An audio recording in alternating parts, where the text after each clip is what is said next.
Bloomberg Audio Studios. Podcasts, radio, news.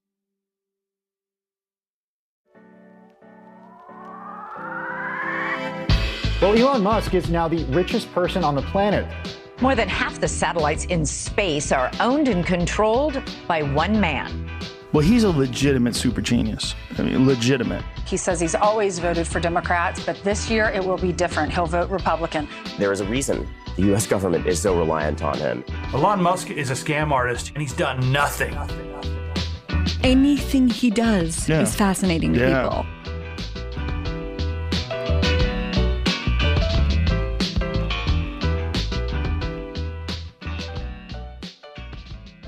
Welcome to Elon Inc., Bloomberg's weekly podcast about Elon Musk. It's June 4th. I'm your host, David Papadopoulos.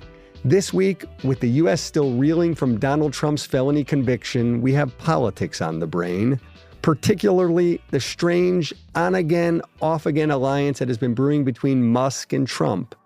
There's been new reporting from us at Bloomberg and from the Wall Street Journal about their meetings, plus news that X will be hosting town hall events for Trump and separately for RFK Jr. Before we dig into all that, though, we'll do a rundown on some developments in Elon's seemingly never-ending legal troubles. To break down the latest on a pair of X-related lawsuits, we're joined by Businessweek senior writer and Mr. All-Around Guy, Clarksfield South High School 2000, Max Chafkin. So it was close. Thank you. Great to be here, David. What did I get wrong? Clarksfield. Clarkstown. Everyone knows that. And Kurt Wagner, author of Battle for the Bird and a reporter for us covering social platforms at Bloomberg. Kurt. David, how are you? Thank you. Later on, we're going to be joined by Bloomberg national political correspondent Nancy Cook. But let's get right into this suddenly seeming maze of lawsuits and legal troubles that Musk is in again. Kurt, so bring us up to speed a little bit here, because it's been coming on the legal front fast and furious of late. Yeah, there's probably a dozen or more legal disputes that Elon and X are dealing with right now. But the most prominent one is this SEC investigation into whether he violated laws by, purchasing the Twitter stock in the way that he did back in early 2022. So to remind folks, prior to the takeover, you mean? That's right. Before he actually acquired the company, he was building a position in Twitter starting in late January of 2022. The public didn't learn about that position, that stake that he'd acquired, until 2 months later. And in those 2 months, Elon acquired more than 9% of Twitter stock without ever publicly disclosing this. Now, the SEC's rules state that once you cross this 5% ownership threshold, you're supposed to file paperwork. It then becomes public. Everyone knows, okay, Elon Musk is, a major shareholder in Twitter. Because he did not do that, now the accusation is, did he keep the price of Twitter stock artificially low so that he was able to buy more of it at a lower price, right? Because the minute he says, hey, I'm buying Twitter stock, the price just shoots up. So the longer he delays that, the better deal he gets. Just like when he says he's buying Dogecoin and the price shoots up. Now, exactly. That's what the SEC is looking into. And now there has also been a separate lawsuit from investors more or less around this exact same issue. Is that right? It is the same issue, yeah. And this is I wrote down, the Oklahoma Firefighters Pension and Retirement System. So basically, the pension fund for firefighters in Oklahoma are saying, hey, wait a minute, we owned stock in Twitter. They actually, I believe, sold stock in Twitter during this period. And their complaint is because they didn't know that Elon was buying these shares, they sold at a lower price than they could have, right? And so this lawsuit's really interesting. They just issued an updated version of the lawsuit last week, which had all kinds of juicy details about Elon and his business manager, Jared Birchall. And give us a couple of the best details. The biggest accusation in this lawsuit is that Elon was ignoring advice from his bankers at Morgan Stanley to get outside counsel as to when he should divulge these purchases, of Twitter stock, right? So Morgan Stanley's helping him out. We have all these emails. There are Morgan Stanley bankers saying, just want to be sure we're approaching the 5% threshold. Okay, we just crossed the 5% threshold. Like, are you going to disclose this? Are you getting outside legal advice on what to do here? And Jared Birchall basically responds, yes, we're, don't worry about it. We're getting advice, all this stuff. And the lawsuit claims that was all false, that they were not speaking with outside counsel. They were simply ignoring all of these warnings and essentially, blowing past the stop sign that the SEC had put up for them. And, it's a pretty damning accusation, in my opinion. Yeah, I mean, that's the interesting thing here to me, Max, because going back a long, long time in this country, the rule is pretty simple. Like, if you go above that threshold and a stake in a company, thou shalt declare your position. I mean, there are a few things that are sort of fundamental to like Elon Musk's character. Like one is that he really likes to be funny. He likes to crack jokes. Another is like he really cares about sustainable transportation. And like the third, I'd say, is that he does not respect securities laws. He has a long history of sort of ignoring or sidestepping or skirting the line ever so carefully around basic SEC laws, rules, and norms, which has led to essentially like a long-running dispute with the SEC. And he does that because he he finds them absurd, not worth his time. I think it's those two things. His whole attitude, obviously it's not his fundamental nature, but he does really believe that like you should reduce these rules, that the way you get to it comes up over and over again in that Isaacson book. Anything that's not physics is a suggestion, not a requirement, right? And I think for him, all these SEC rules are just like these like ticky-tack BS things that he views as more or less optional, and that has led to a years-long dispute with the SEC, where honestly, like Musk, although he's settled at various times and he's lost some judgment, he's basically gotten the better of the SEC. He's more or less continued to behave the way he has always behaved, which is to basically ignore many securities laws, or at least seem to ignore many securities laws, I should say. Yeah. Elon Musk has, in all of these cases, denied wrongdoing. He constantly trash talks them. No, absolutely. Now, he's going to have to give a deposition in front of the SEC for 5 hours. They said a pretty precise 5 hours. Why 5 hours, Max? Everyone gets hungry after that. How do they... I don't know. I mean, I assume they just ask for a big chunk of time, and 5 hours, I don't know. Sounds like a full day, right? Now, Max, while all this Twitter stuff and these Twitter lawsuits and the SEC deposition were coming up, another totally unrelated to Twitter, another lawsuit dropped out of the blue. Tell us about this one. Yeah, so this is a lawsuit from investors in Tesla. The accusation here, if you look back in 2022, Tesla's stock price fell a lot during that year. And the company went from having a very positive outlook. Elon Musk in October of 2022 is saying essentially there's demand as far as the eye can see, no demand issues. And then at the very end of the year, early January, Tesla has this very bad quarter. The stock drops. That was just essentially a low point for Elon Musk. He sold a bunch of stock, I think a little over $7 billion worth of Tesla stock in December. And the allegation is from these investors that he had knowledge of how bad the quarter was going to be and that he was trading on that knowledge. Now, this kind of case happens a lot when you have big swings in the stock price. And also, we should say, Musk was selling a lot because he was buying Twitter. I mean, the acquisition had already closed at that point, but a lot of the share sales earlier in the year were, I think, related to like getting some cash for the Twitter acquisition. I don't think Musk has responded to this. Musk said he needed dry powder. He needed cash. That said, like, over the course of that year, Musk made several statements that were like, I'm done selling stock. He kept sort of promising that he was done selling stock and then selling some more stock. So you can sort of understand why investors are upset about it and why they might have a case. Now, again, like these cases, I think, tend to be hard to prove. So we'll see. Kurt, there is just in general, though, a long litany of lawsuits backed up going back months and months against Twitter since he took over, no? A huge list, yeah. We talked about the two Do we have a number more or less? Let's see. I tried to write them down. I would say over a dozen that I'm aware of. We talked about the two related to his stock purchases. I briefly mentioned this arbitration case, which actually is like thousands of arbitration cases. I believe there's more than 2,000 employees that are sort of signed up with this one lawyer for a mass arbitration, but I think they may have to do them all individually, which means, thousands of those.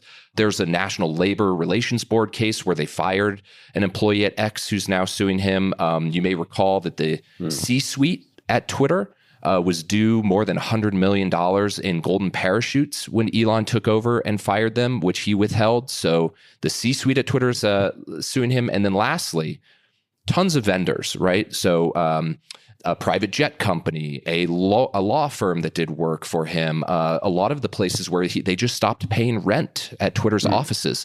Those people are all coming to collect as well. So it's been a steady stream. The line to sue Elon is out the door and around the block at this point. Trump has a track record allegedly of not paying people. So similar pattern here for Musk?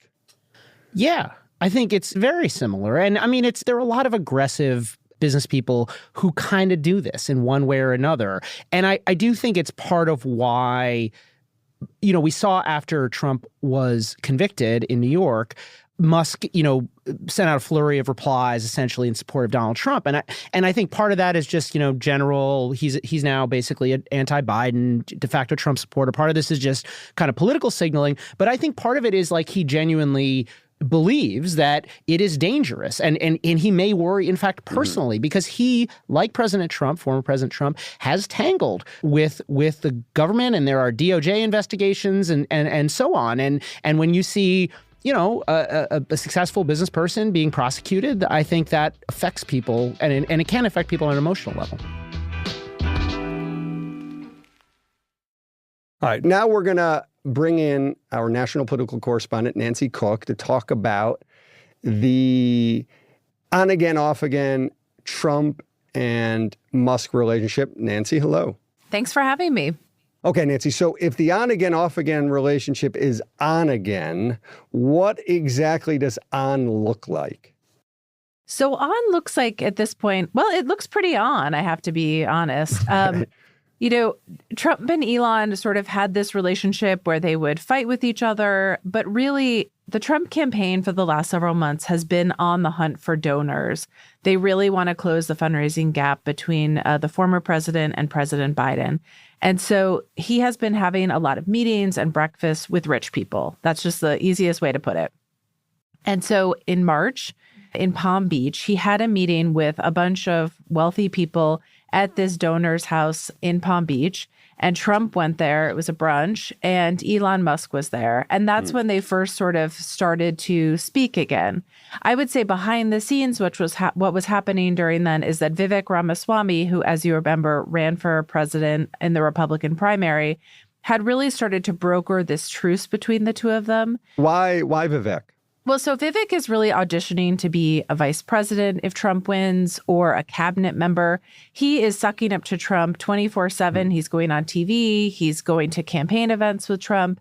And so one key way to curry favor with the Trump people at this point is to bring them rich people who are donors. And so Vivek really brokered this Cold War truce between these two. Because he knows Elon as well? He does know Elon as well. Elon had expressed admiration and some support for Vivek during the Republican primary. They had their own relationship. And so Vivek tried to sort of then steer that support around to Trump. Okay, so they find themselves in the same lunch, and they spoke directly then, and they've begun speaking more frequently since? Yeah, so they were at this donor breakfast with a bunch of donors, or a handful of them. And then after that, they really started talking directly more to one another. And so Trump loves to just call people on the phone. He is, old school that way. He likes to pick up the phone. He's never liked to email or text. He doesn't like to leave a paper trail. So he has this whole informal kitchen cabinet of people who he calls on the phone. Rich people, economic people, TV hosts, Fox News people, and he'll ask them their opinion on who he should pick for vice president, or what they think of inflation, or, Did they see that hit on CNN last night? And so Elon has sort of joined this list of people who Trump calls now. And my reporting shows that they do speak to one another directly with some frequency now. Now, Nancy, apparently, among other things they've been talking about, Donald and Elon, are crypto, and that Elon has been giving Trump advice on crypto. Tell us a little bit about that. So the Trump campaign has started to think more about crypto policy. I think in a bid to appeal to younger voters, particularly young male voters. They're really going after that demographic. And so they have really turned to, Silicon Valley and tech people much more for advice on this. And so they have asked Elon about it. Also, they've asked just a bunch of Silicon Valley people who with ties to Elon about it as well. And so it's sort of this like little orbit where they're not just reaching out to him about it, but they're also reaching out to a bunch of his friends. And then his friends are like, oh, you should talk to Elon about it. He's smart. And so I feel like I was told that just sort of keeps reinforcing his influence. Now, Max, I think Musk has denied having discussed it. Yeah, we should also say, like, there's the possibility of like a crypto voter demographic. But I think another possible explanation, and one that I would credit a little bit more, is the idea that there's a lot of money in crypto to spend on the election. There's this massive political action committee, more than $100 million. You have a bunch of big name venture capitalists pouring money into politics right now because they want to influence crypto regulations. You also have a bunch of, kind of prominent crypto figures who have like suddenly become like big time MAGA people. So it feels like part of what's happening, anyways, like the Trump campaign has figured out that crypto is a way to appeal to Silicon Valley types. And not just Elon Musk, but, David Sachs and a lot of these other guys. Like a lot of big name VCs have crypto investments. Okay. And when we spoke about politics some last week, the sense was from Mr. Chafkin and others was that Musk still hadn't cut Trump a check. Does that remain the case as we understand it? As far as I know, we have not seen the Federal Election Commission report filing yet, which is what the Trump campaign has to file with the federal government, which is basically like a verified list of donations. But I do think that if he did cut a check, the Trump people would be so excited that we would know about it at this point.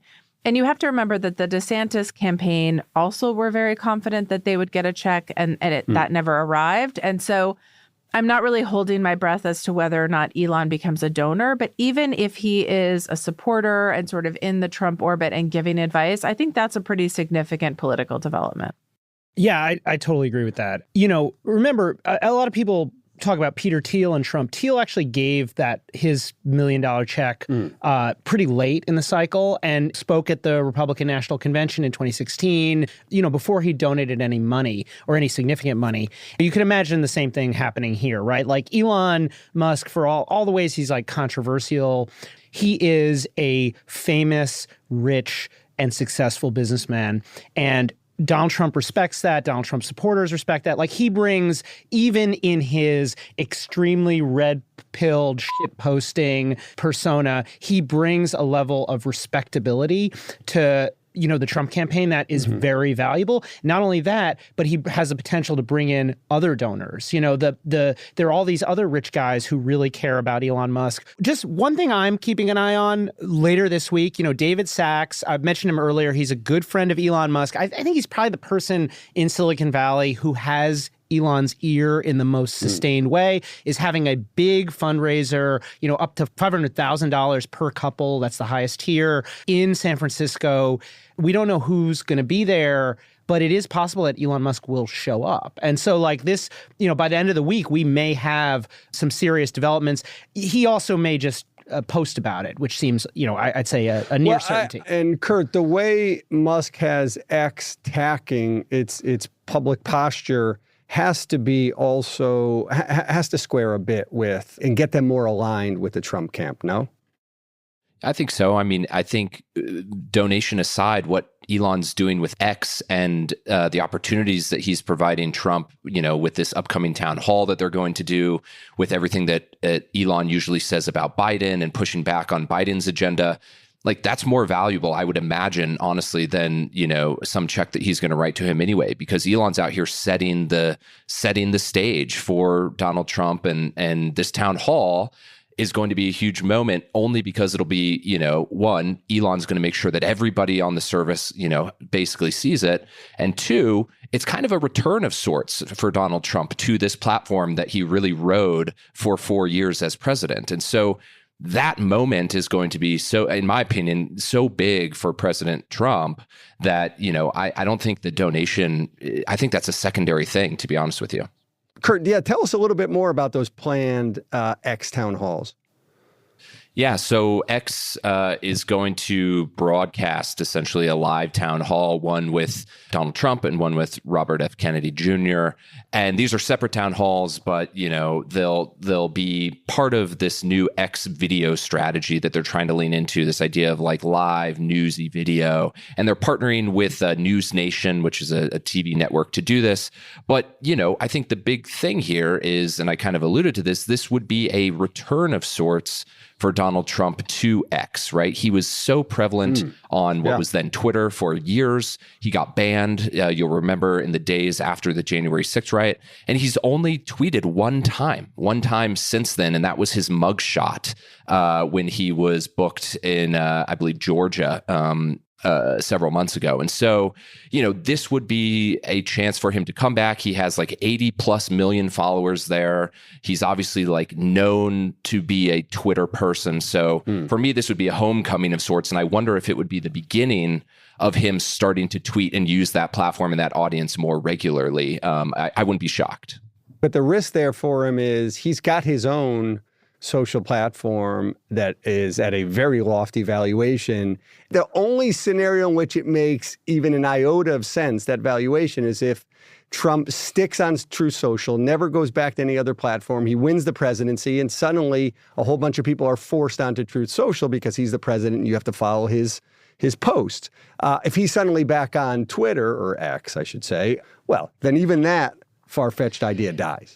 You're right, but also, like, the evaluation of Truth Social, I mean, to my eye, is just based on the fact that a lot of people like Donald Trump. They think he's going to be, it's sort of vibe-based. So you could imagine a situation where he came back to Twitter in some way. Like, the thing that I've been thinking about is, he supposedly has this deal where he's supposed to, have his tweets on Truth Social rather than Twitter.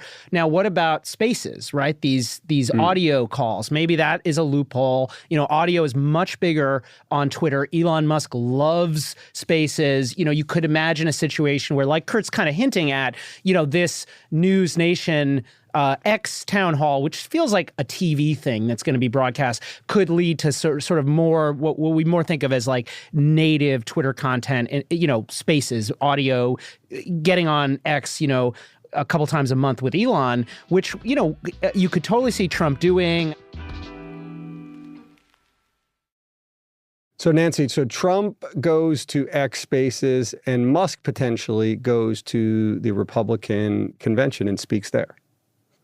Yeah, there is some discussion about having him speak at the Republican convention. I mean, my reporting shows that that's not totally nailed down yet, but I think that there is interest from the Trump campaign in potentially having him speak there. They should look for a video of Elon Musk speaking anywhere. Because he never does. Honestly, one thing they'll have to figure out is I don't think Elon Musk has ever. I don't know. Well, when he did SNL, presumably there was a monologue there was there. SNL, but normally it's in the context of an interview. He almost always is interviewed. He doesn't give these kind of speeches, and so they would have to figure out a way. I guess they'll study the SNL tape. And right. And the other thing I'll just say is Thiel wasn't much of a public speaker before he spoke at the convention back in 2016, right? Thiel had given some talks. He's not a very, I don't think anyone would call him like a polished public speaker, but it's a little bit different than Elon, who I'd say even as unpolished as Peter Thiel is, Elon is even more off the cuff. A lot of these appearances in recent months have been on Zoom. He's holding the phone. You could imagine a universe of this where Elon says oh yeah, I'll speak at the Republican convention, and then it turns out he's going to be FaceTiming in from. It would be a real letdown. The reporting that I do have about the convention so far, the convention planning, is that they are thinking about it in a different way. Do you know what I mean? Just because conventions have always sort of been handled a certain way doesn't mean that the Trump campaign has to do it that way. And we saw that when Trump was president, like he blew up that last State of the Union and did it totally differently. He gave Rush Limbaugh the Medal of Freedom, like in the middle of the State of the Union. Like it was like really kind of a high TV production, lots of surprises, surprise guests, people popping up. I mean, I could see them doing the same with the convention. And so rather than having Elon come and just talk at a podium for like 30 minutes, which I agree might be weird, maybe they do an interview. Maybe they record him talking ahead of time and then play it and it's only 10 minutes. I mean, I think they would love to have him. And so I could see them really being like, hey, you know, Trump did The Apprentice. Surely we can figure out like a kind of cool TV way to do this for Elon. It would be pretty cool if they put Elon in a rocket ship and then they blast it off and they had him do it from like, you know, orbiting Earth or something. That would be it seemed like there are a lot of cool options. Okay. Now, Max, you're our feud guy here, Mr. Feud. Weren't these two feuding? They had one of my favorite feuds. And in fact, you know, Donald Trump, did you obviously have a ranking on it? I mean, it never rose to the top 5 because, as Nancy says, there was kind of always a little bit of a question of like how, you know, how real is this? But I have to say, you know, Trump, obviously master of kind of a put down. And he had, I think, one of the best all-time, you know, insults to Elon Musk. He called him a BS artist in 2022 around the time that Elon Musk was, you know, trying to buy Twitter. And of course, you know, Trump had a competing service. So there was a little bit of that. And then there was this like lengthy tweet with very colorful, like he was begging on his knees. Well, that's one of Trump's favorite lines. So-and-so came to me begging on their knees, asking for forgiveness or this or that. Yeah, but it kind of cut, it did cut to certain things about Elon Musk because, of course, he has been incredibly effective at getting, you know, money from government in the form of subsidies or tax incentives and so on. And of course, that's part of what's going on here, right? Elon Musk is, you know, no doubt he's had some sort of political evolution. He's much more conservative or far right or whatever than he was previously. But he is also making a calculation, making I think what is like a self-conscious bet on the person who he thinks is going to be president. And that, you know, matters to Tesla and SpaceX and really to just about all his companies. Yeah, exactly. Frankly. So I think there's definitely like a self-interest component here, and he has almost like backed himself into the corner a little bit, where he's become so anti-Biden and so opposed to the Democrats and so unwilling, it seems anyway. That bridge has been burned. That, you know, he almost has no choice. Max is right. Elon really understands something about Trump that like a raft of lobbyists in DC are sort of missing, where you don't, if you want to get to Trump and influence him, you don't like hire a bunch of lobbyists who have been in DC forever, who work at law firms.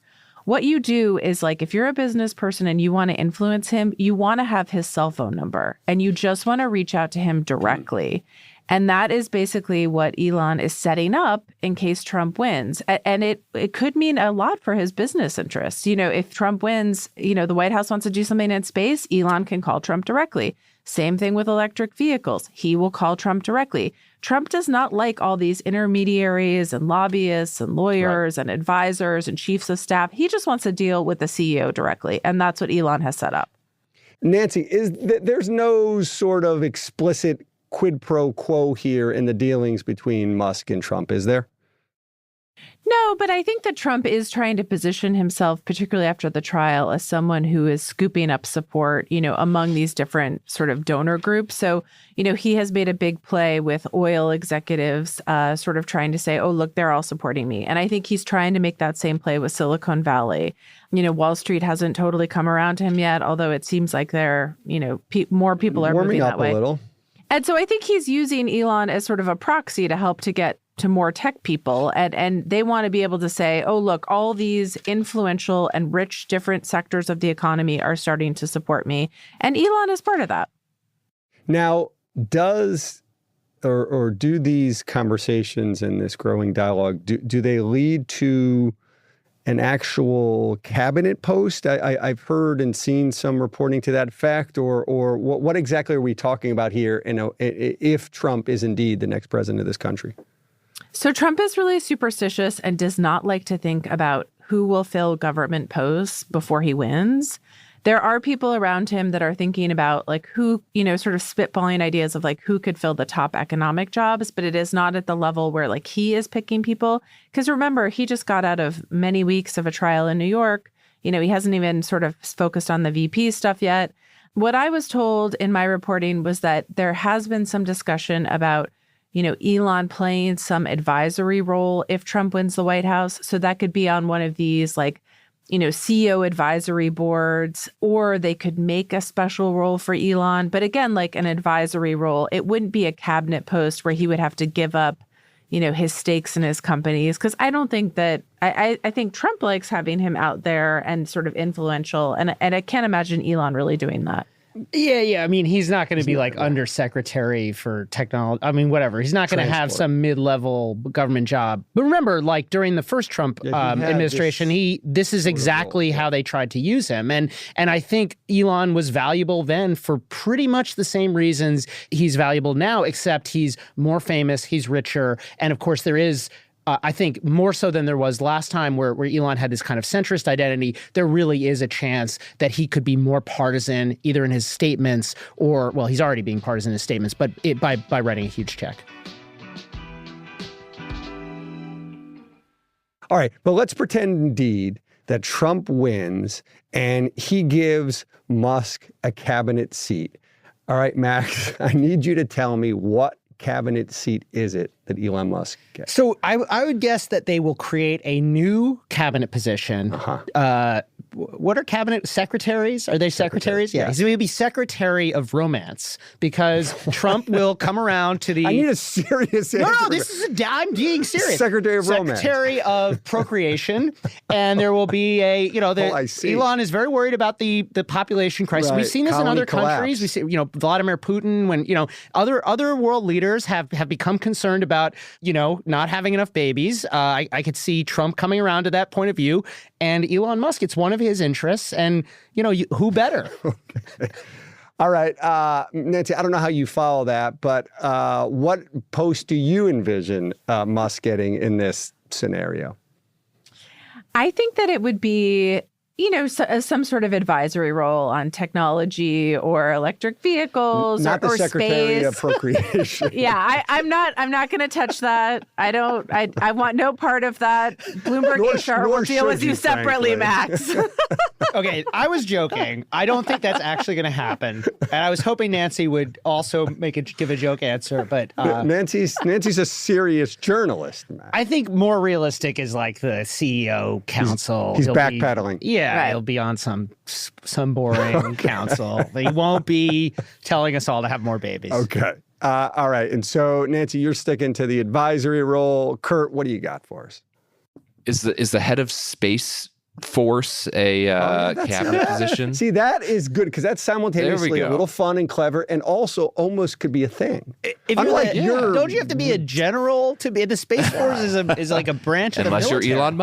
Unless you're Elon Musk, in which case you think Trump will just give him like 4 or 5 stars? All right, here we go. Because Kurt, because you passed that test with flying colors.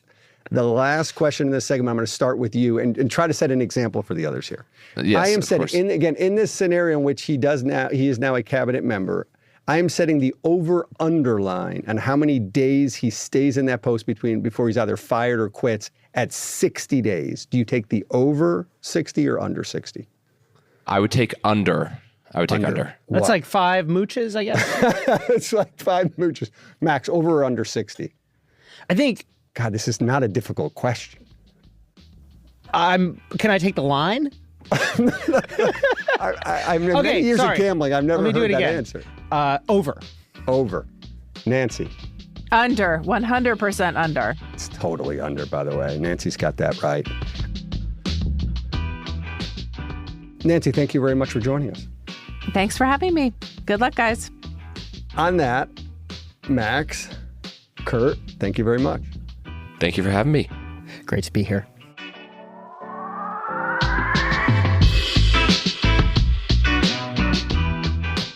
This episode was produced by Stacey Wong. Naomi Shavin and Rehan Harmansi are our senior editors. The idea for this very show also came from Rehan. Blake Maples handles engineering, and we get special editing assistance from Jeff Grocott and Antonia Mufarech. Our supervising producer is Magnus Henriksen. The Elon Inc. theme is written and performed by Taka Yasuzawa and Alex Sugiura. Brendan Francis Newnham is our executive producer, and Sage Bauman is the head of Bloomberg Podcasts.